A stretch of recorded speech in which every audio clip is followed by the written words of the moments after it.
जा तो रहे हो तुम, किंतु लौट नहीं पाओगे, क्योंकि जिस तालाब में तुम शुद्धि के विचार से जा रहे हो, वहां तुम्हारा काल तुम्हारा तर्पण करने को तत्पर है।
सुषेण जी, इस काले रंग का क्या अर्थ हो क्या रहा है लक्ष्मण जी को?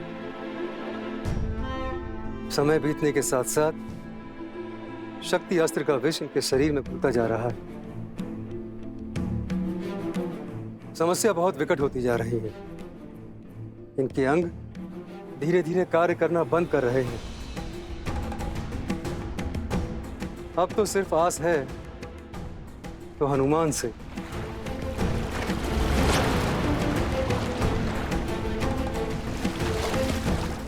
बस वे किसी तरह सूर्योदय से पूर्व संजीवनी यहां ले आए।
प्रणाम हनुमान। आप कौन है देवी, और ये कैसी माया है? मैं गंधर्व कन्या कल्पामी हूँ, जो एक ऋषि के श्राप के कारण इस मकर योनि में कष्ट भोग रही थी। अपने श्राप से मुक्त होने के लिए मैंने आपके पैर पकड़े। आपके कारण मेरा मोक्ष हुआ, उसका धन्यवाद। आपके इस उपकार का मोल नहीं चुका सकती, किंतु जाते जाते कुछ बताना चाहती हूँ। जो दिख रहा है वो सत्य नहीं है। जिसे आप मार्गदर्शक समझ रहे हैं वो एक योगी नहीं, एक महाकुटिल राक्षस है। राम काज पर निकले हैं, सतर्क रहें। बस मुझे मुक्त करने के लिए, मोक्ष देने के लिए आपका कोटि कोटि धन्यवाद। भगवान के होते भक्त को क्या मोक्ष देना? नाम भी प्रभु श्री राम का लो, वो ही एक सत्य है। राम नाम सत्य है। राम नाम सत्य है।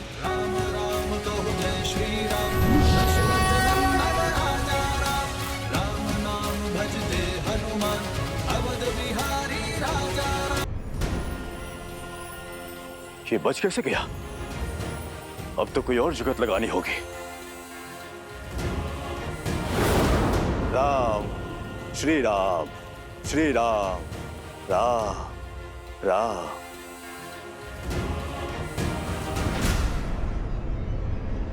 स्नान हो गया हनुमान? अब मंत्र लेने के लिए सज्ज हो जाओ। अवश्य महात्मन, परंतु उससे पहले इस शिष्य से आप गुरु दक्षिणा तो ले लीजिए। इसकी क्या आवश्यकता है?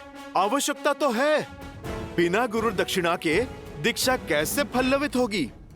और फिर मंत्र पाने के पश्चात मेरे पास समय भी तो नहीं होगा। हाँ ठीक है, दो।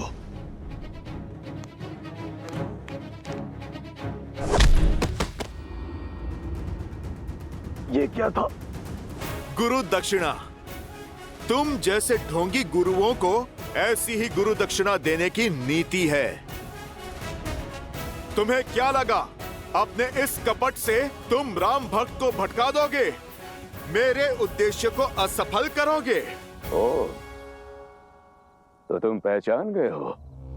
लेकिन ये जान लो, मरीच पुत्र कालबेनी तुम्हारा ये उद्देश्य कभी पूरा नहीं होने देगा। यदि कुछ पूरा होगा तो मेरा राम से प्रतिशोध और मेरे पिता की हत्या का प्रतिकार।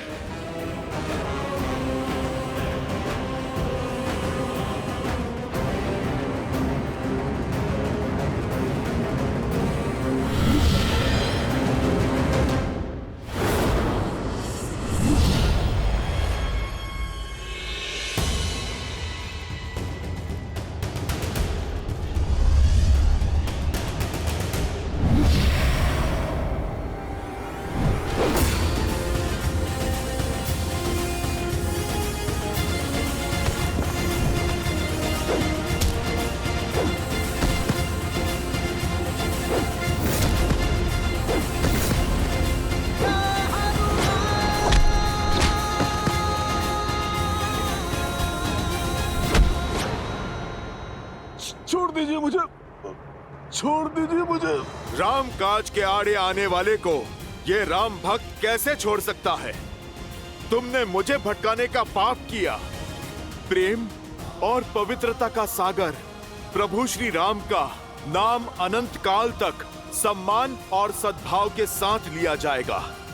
और जो भी मन में दुर्भाव रखकर प्रभु श्री राम का नाम लेगा, उसे दंड देने उनका ये भक्त हनुमान स्वयं आएगा। जय श्री राम।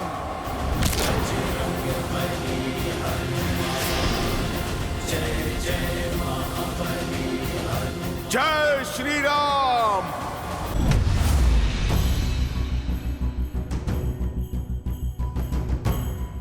अब इस अनंत हिमालय में द्रोणगिरि पर्वत और वो चमकती संजीवनी मुझे कहां मिलेगी?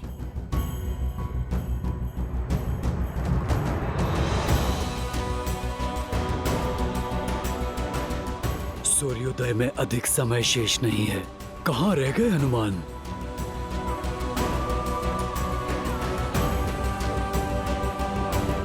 हनुमान, निराश मत करना।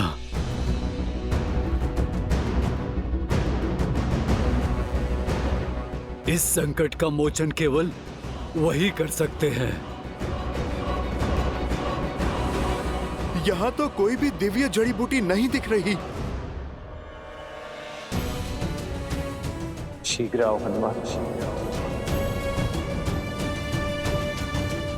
शीघ्र आओ।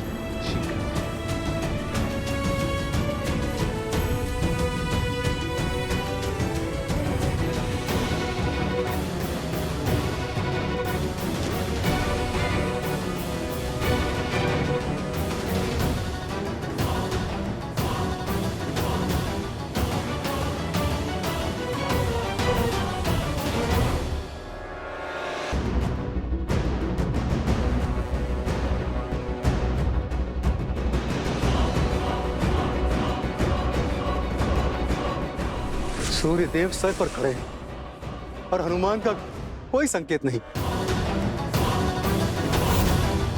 अब न कोई आस बची है, न हनुमान के लौटने का विश्वास। ये कार्य था ही असंभव। जय श्री राम।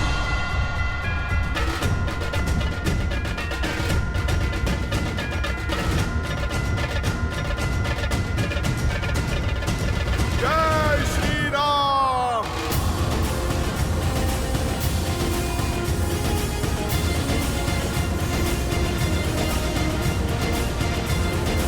हनुमान,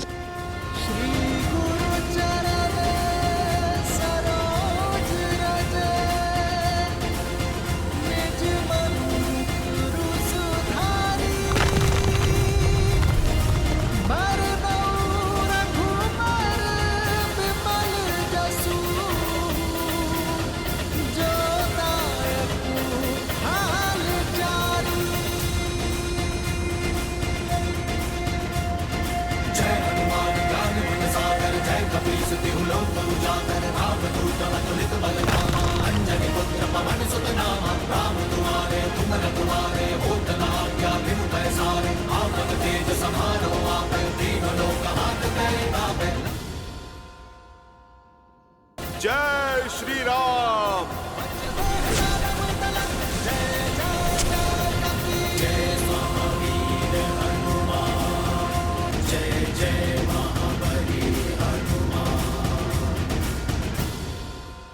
वैदराज, आप क्षमा करें, सारी बूटियां चमक रही थी। मैं संजीवनी को पहचान ही नहीं पाया, इसीलिए पूरा पर्वत उठा लाया। वैदराज जी, बस अब आप कुछ भी करके लक्ष्मण भैया को बचा लीजिए।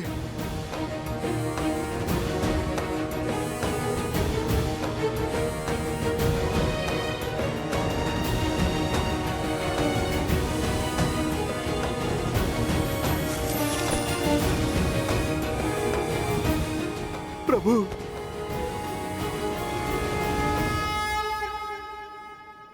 भाई का स्थान चरणों में नहीं,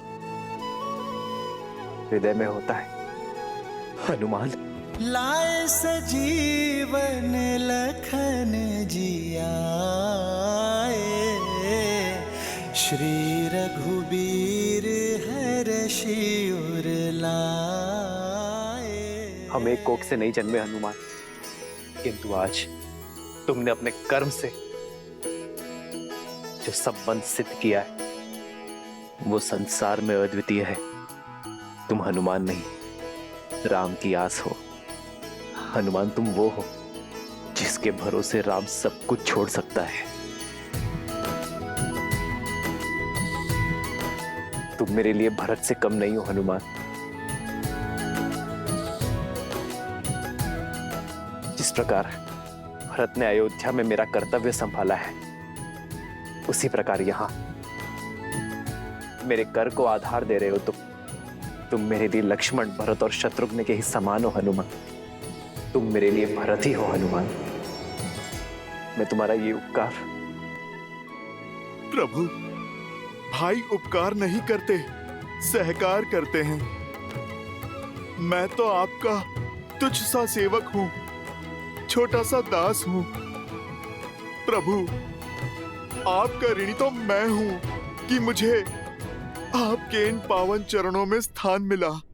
आप बस मुझे सदा ही यहाँ रखना। आपकी भक्ति, आपकी सेवा ही मेरे जीवन का उद्देश्य है और आनंद भी। तुम मम प्रिय भरत ही सम भाई। जितनी पावन हनुमान की भक्ति है, उतना ही सुंदर श्री राम का उनके प्रति प्रेम है। भक्त को ही अपना भाई बना दिया। भक्त हो, भगवान हो या भाई, तीनों की राशि एक ही तो होती है और तीनों ही विश्वास की डोर से बंधे होते हैं। और विश्वास की इसी शक्ति के विषय में मैंने कहा था कि ये विश्वास कभी भ्रातृत्व, कभी भक्त और कभी भगवान बनकर हमारे समक्ष आता है, जिसमें एक ओर है प्रभु श्री राम के छोटे भाई भरत, जो उनकी भक्ति के रंग में रंग चुके, तो दूसरी ओर हैं उनके परम भक्त मेरे अंशावतार हनुमान, जिन्होंने अपने निस्वार्थ प्रेम से और अनन्य भक्ति से स्वयं अपने ही प्रभु के जीवन में उनके भाई का स्थान पाया है। प्रभु श्री राम ने हनुमान को अपने हृदय से लगाकर सदा सर्वदा के लिए अपने हृदय में स्थान दे दिया है। स्वार्थ के संसार में निस्वार्थ संबंधों की पराकाष्ठा सिद्ध की है।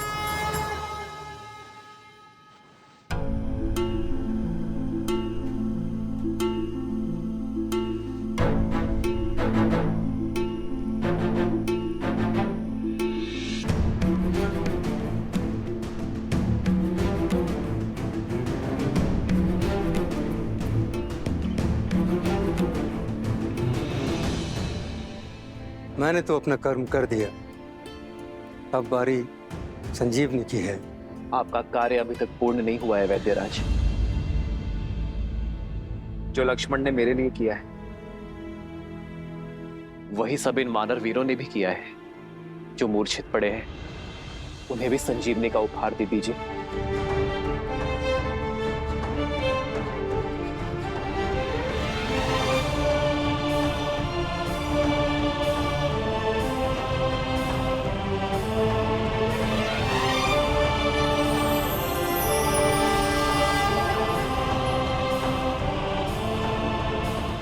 लक्ष्मण,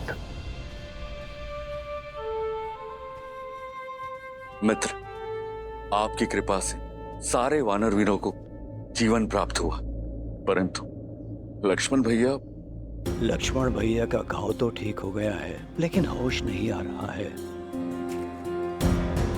सबकी सुध देख मेरी खोई सुध भी लौट आई है। मित्र, मेरी वानर सेना के बिना इस राम के तन में श्वास तो थी, तो मन में आस नहीं थी। अब मेरे प्राण अटके हैं तो केवल मेरे लक्ष्मण में। जहां भगवान के प्राण अटके हैं वहीं इस भक्त का निवारण अटका है। जब तक लक्ष्मण भैया उठ के खड़े नहीं हो जाते तब तक ना तो मेरा कर्तव्य पूरा होगा, ना राम काज का दायित्व। जिस औषधि ने सबकी मूर्छा तोड़ दी, उसका प्रभाव लक्ष्मण भैया पे क्यों नहीं पड़ रहा? अंगद, प्रभाव होगा। लक्ष्मण भैया अवश्य स्वस्थ होंगे, अवश्य होंगे। जीवन भर छाया की भांति प्रभु श्री राम के साथ रहने वाले यूं बीच युद्ध में साथ थोड़ी ना छोड़ देंगे।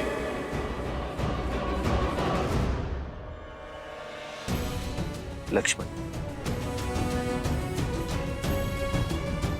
यदि तुम्हारे प्राण नहीं बचे तो राम के भी प्राण नहीं बचेंगे, तो राम के भी प्राण नहीं बचेंगे। उठो मेरे लक्ष्मण, उठो, अपने नेत्र खोलो लक्ष्मण।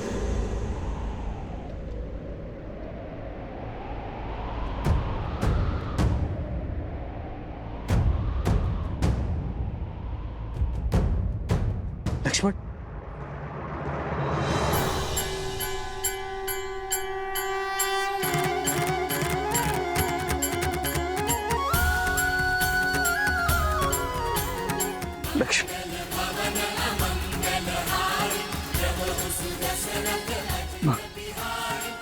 भैया,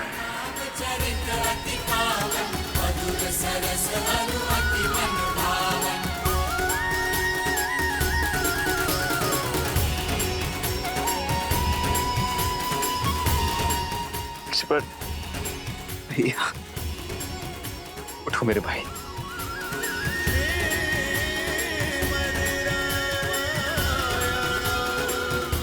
लक्ष्मण,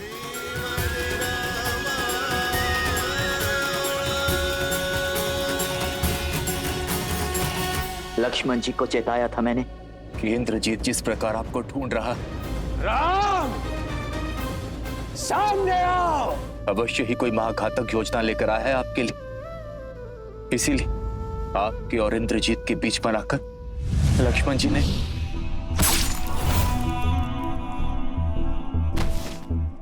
क्रोधित हूं मैं, बहुत क्रोधित हूं। बस यूं समझो कि किसी प्रकार रोका है अपने आप को। क्यों लक्ष्मण, क्यों मुझ पर आया घात? तुमने अपनी छाती पर ले लिया। अरे होने देते मुझ पर प्रहार, तब चोट केवल मेरे तन पर लगती, किंतु तुम्हें मूर्छित देख मेरा मन घायल हो गया था लक्ष्मण। मेरी आत्मा टूट गई थी। भूल गए लक्ष्मण, यदि राम शरीर है तो लक्ष्मण उस शरीर में बसी आत्मा।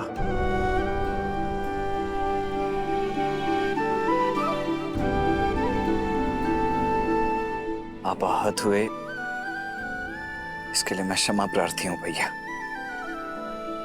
परंतु मैंने जो किया उसके लिए नहीं। एक बार तो क्या भैया, अनगिनत बार भी यदि आप पर प्रहार होगा तो उस प्रहार को स्वयं पर लेने के लिए मैं सदा तत्पर रहूंगा। रघुकुल रीत सदा चली आई,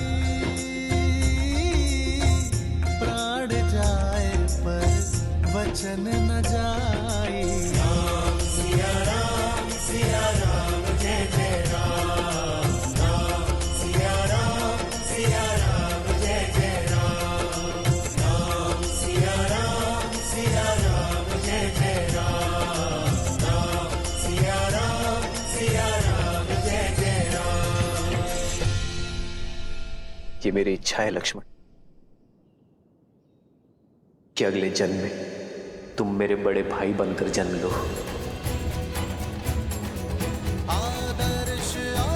और मैं तुम्हारी सेवा करूं।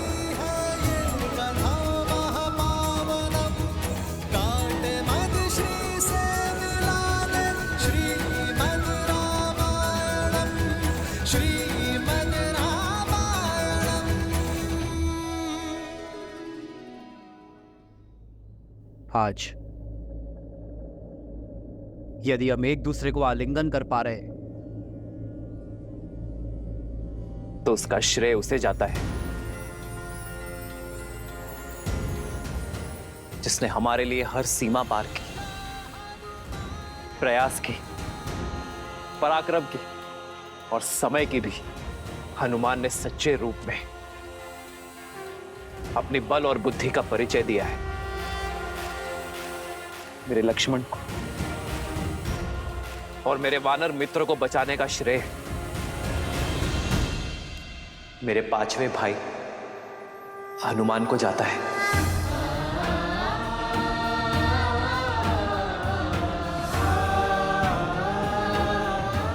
और इस बार भी मेरी आनंद और प्रसन्नता का कारण हनुमान है।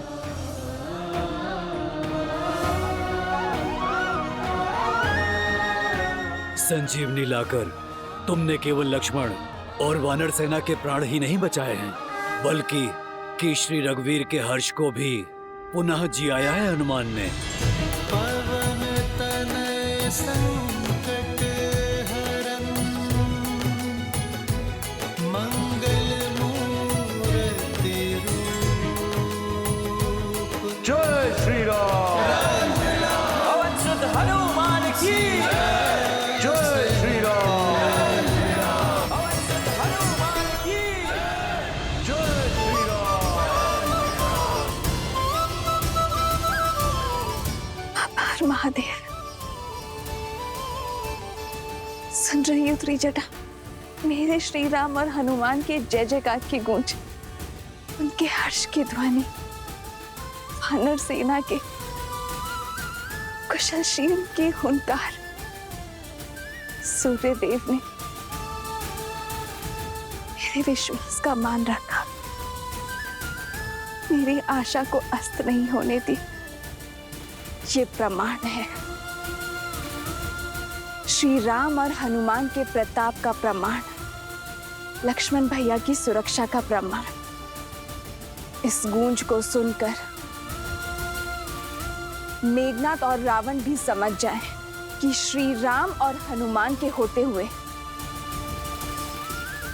लक्ष्मण भैया पर कभी कोई आंच नहीं आ सकती। त्रिजटा, अब मेरे मन में ये जानने की उत्सुकता हो रही है कि इस पराजय के बाद राक्षस राज क्या करता है।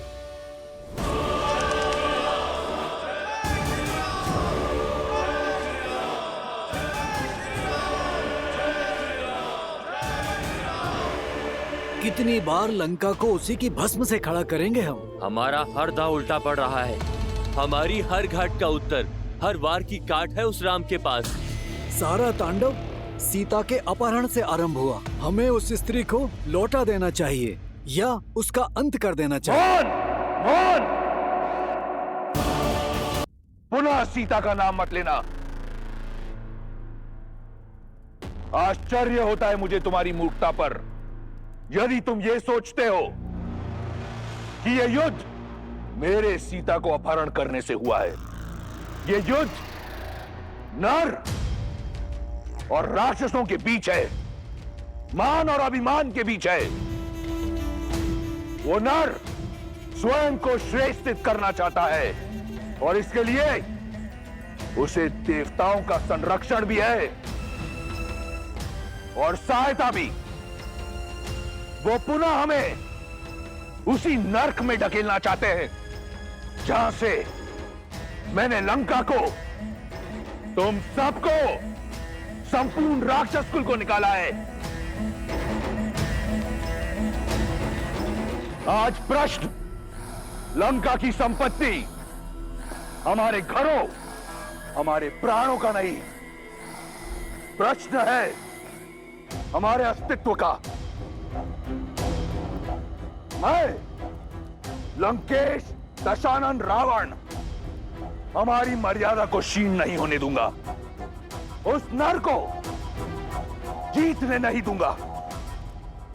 राक्षस हैं हम, हमें हाथ बढ़ाकर मांगना नहीं आता, हाथ उठाकर छीनना आता है। क्या चाहते हो तुम? सीता को लौटाकर उस वनवासी की आन को बढ़ाना चाहते हो? रावण ने यदि कुछ सीखा है तो केवल जीतना, फिर चाहे वो बल से हो या छल से। इस संसार पर राज करना मेरा भाग्य है और अपने भाग्य के आड़े मैं किसी को आने नहीं दूंगा, फिर चाहे वो नर हो, वानर हो या कोई भी देव। ना ही वो नर जो स्वयं को नारायण कहता है। यदि वो मेरे मार्ग का कांटा बना तो उसे दंड के लिए सज्ज रहना पड़ेगा। जिस राम की जय घोष ने तुम्हारे आत्मविश्वास को नष्ट कर तुम्हें भयभीत कर दिया है, देखना देखना कैसे धीरे धीरे मैं उसका आत्मविश्वास तार तार करता हूं। मेरा वार उस पर नहीं, परंतु उस मरकटों की सेना के अंधविश्वास पर होगा। आज जो उसकी जय हो का नारा लगा रहे हैं, कल वही लोग उस पर थू थू करेंगे।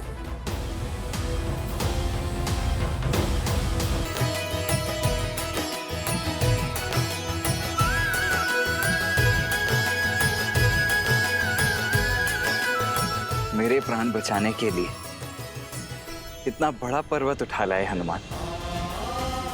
अद्भुत हैं आप और आपकी भक्ति। भैया, ये राम काज था। यदि आवश्यकता पड़ती तो मैं देवलोक को इस धरती पर स्थापित कर देता। अब तुम्हारा राम काज संपूर्ण हुआ हनुमान। अब समय आ गया है इस पर्वत को उसके निर्धारित स्थान पर छोड़ देने का।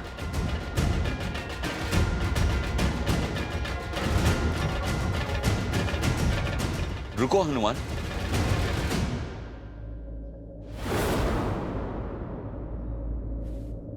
हनुमान तो आपकी भक्ति के कारण बिना कोई प्रश्न किए हमेशा रामकाज में आतुर रहता है, किंतु क्षमा करे मित्र, मेरा वानर मन इस काज का महत्व नहीं समझ पा रहा है। ये संजीवनी पूरे युद्ध में हमारा संबल बन सकती है, हमारे सैनिकों के प्राण बचा सकती है। फिर ये युद्ध वीरों का नहीं, कायरों का होगा मित्र। नियति और भाग्य के विरुद्ध होगा। और सबसे बड़ी बात, मां समान प्रकृति का उल्लंघन करेगा। चाहे सागर हो, पर्वत हो या मानव, संजीवनी हो या वनस्पति, प्रकृति ने इन सभी का स्थान उपयोगिता के अनुसार निर्धारित किया है, ताकि हम सब आवश्यकता के अनुसार इनका लाभ उठा सकें, किंतु इनका दोहन ना करें, इनका शोषण ना करें। हमारा कर्तव्य प्रकृति का सम्मान करना है मित्र, उनके साथ छेड़छाड़ करना नहीं। मैं नहीं चाहता कि भविष्य में मेरे हनुमान पर प्रकृति का संतुलन बिगाड़ने का लांछन लगे। और वैसे उद्देश्य पूर्ति के बाद तो प्राण स्वयं परमात्मा में मिल जाते हैं, तो इसे भी लौट जाना चाहिए। प्रभु, दास आदेश के लिए सज्ज है। जय श्री राम। जय हनुमान ज्ञान गुण सागर, जय कपीस तिहु लोक उजागर, राम दूत अतुलित बल धामा, अंजनी पुत्र पवन सुत नामा, राम दुआरे तुम रखवारे, होत न आज्ञा बिनु पैसारे, आपन तेज समारो आपै, तीनों लोक हाथ करे कापै।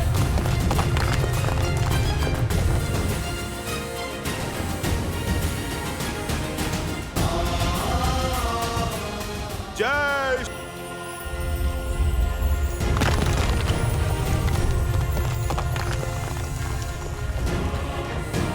जय महावीर हनुमान, जय जय पवन पुत्र हनुमान। हनुमान जी, आप इसे पुनः हिमालय की ओर फेंकने वाले हैं? हाँ विभीषण जी, मुझे उस समय जाना पड़ा क्योंकि इसे खोजना था। अब तो वापस भेजना ही है। युद्ध के मध्य पुनः जाकर रखने में समय नष्ट करना व्यर्थ होगा विभीषण जी। जब मैं इसे यहीं से सटीक वहां पहुंचा सकता हूं। पर हनुमान, यदि कोई दुर्घटना हुई, यदि पर्वत का भाग इधर उधर गिर गया तो इसमें भी कोई रामकाज ही होगा, है ना प्रभु? ये बूटी सुदूर हिमालय में मिलती है, दुर्लभ ही नहीं, ये आलभ भी। यदि भविष्य में किसी को भी इसकी आवश्यकता पड़ेगी तो हर कोई इसे प्राप्त नहीं कर पाएगा, क्योंकि हर किसी के पास मेरा हनुमान नहीं होगा।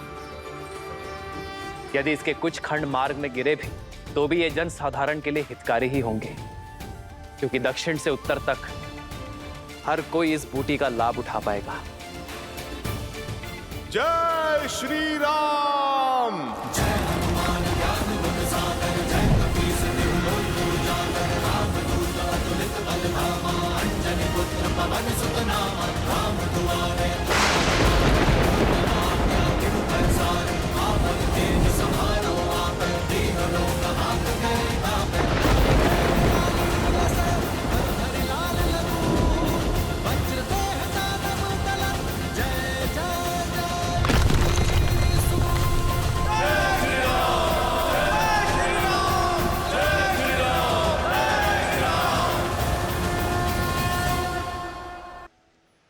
जो प्राणी कार्य करके संतुष्ट हो जाते हैं वो नर कहलाते हैं, और जो कार्य पूर्ण करने के पश्चात भी संसार के कल्याण के लिए प्रयासरत रहते हैं वो नारायण कहलाते हैं। जैसे मेरे प्रभु श्री राम उत्तर से सुदूर दक्षिण तक इस मार्ग पर यात्रा की प्रभु श्री राम, तो इस मार्ग का ऋण हुआ उन पर जिसे उन्होंने चुका दिया।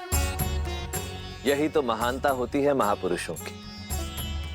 जिस मार्ग पर भी चलते हैं वहां अपने पीछे अपने चिन्ह, अपने प्रतीक, अपनी ऊर्जा और संसार का कल्याण छोड़ जाते हैं। आने वाले काल में साधारण मनुष्य हनुमान की भांति संजीवनी को तो नहीं खोज पाएगा, परंतु इन पर्वतों की छोटी छोटी चोटियों में छिपी औषधियों का लाभ अवश्य उठा पाएगा। ये औषधियाँ, ये पर्वत बढ़ते बढ़ते आयुर्वेद और सिद्ध चिकित्सा का ही अंग नहीं बनेंगे, अभी तो अध्यात्म का केंद्र भी बनेंगे। नर को नारायण से मिलने का मार्ग बताएंगे। बताइए, इससे बड़ा भला कोई कल्याण हो सकता है?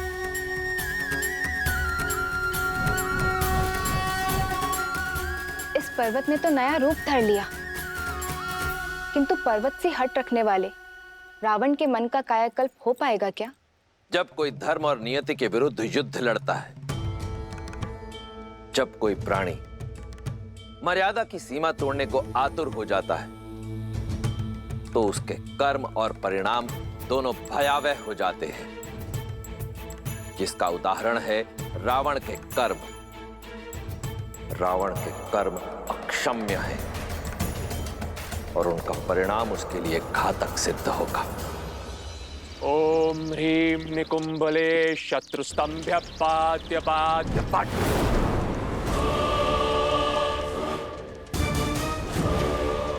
ओम ह्रीं निकुंभले शत्रुस्तंभ्य पाद्य पाद्य पट।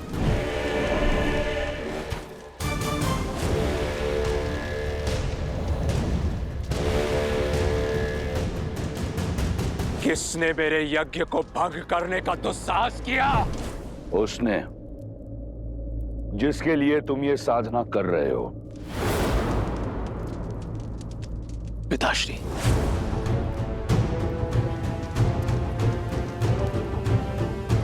आप यहां सब कुशल तो है ना? नहीं पुत्र, वो वनवासी का भाई पुनः जीवित हो गया है और वो मरकटों की सेना एक बार फिर खड़ी हो चुकी है। असंभव है ये। शक्ति अस्त्र का काट उन्होंने खोज कैसे लिया? उन्होंने क्या किया, कैसे किया, इससे कोई अंतर नहीं पड़ता। अंतर अब इससे पड़ता है कि अब आगे हम क्या करेंगे। आदेश दीजिए पिताश्री। समय आ गया है। भावनाओं के भवंडर में फंसे राम के समक्ष सीता को ले जाया जाए, जिसके उपरांत क्या? जिसके उपरांत राम के समक्ष तुम सीता का शीश उसके धड़ से अलग कर देना।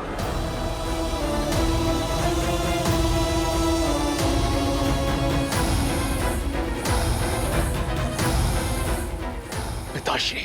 हाँ पुत्र, अब सीता की मृत्यु उस विश्वास, उस उद्देश्य का अंत करेगी जिसे लेकर राम आगे बढ़ रहा है।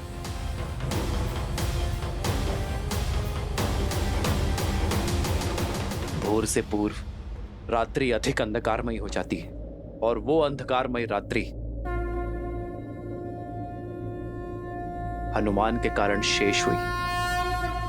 परंतु अब भी हर पल कठिन होता जाएगा। हमें अपना शौर्य उगते सूर्य के तेज की भांति प्रतिपल बढ़ाना होगा। जितना शौर्य दिखाया है उससे अधिक साहस दिखाना होगा। ये हार रावण के सम्मान पर प्रतिघात है, जिसका उत्तर वो क्रोध और क्रूरता के साथ देगा। मेरे वानर वीरों, सज्ज रहना, क्योंकि किसी भी क्षण अनिष्ट हो सकता है। सभी सेनापति अपनी अपनी टुकड़ियों के साथ लंका के हर द्वार पर घात करेंगे। रावण की पाप की नगरी पर चारों ओर से एक साथ प्रहार करेंगे। आज्ञा का पालन होगा। आज्ञा का पालन होगा श्री राम। राम कहो जय श्री राम, दशरथ नंदन राजा राम। राम नाम भजते हनुमान, अवध बिहारी राजा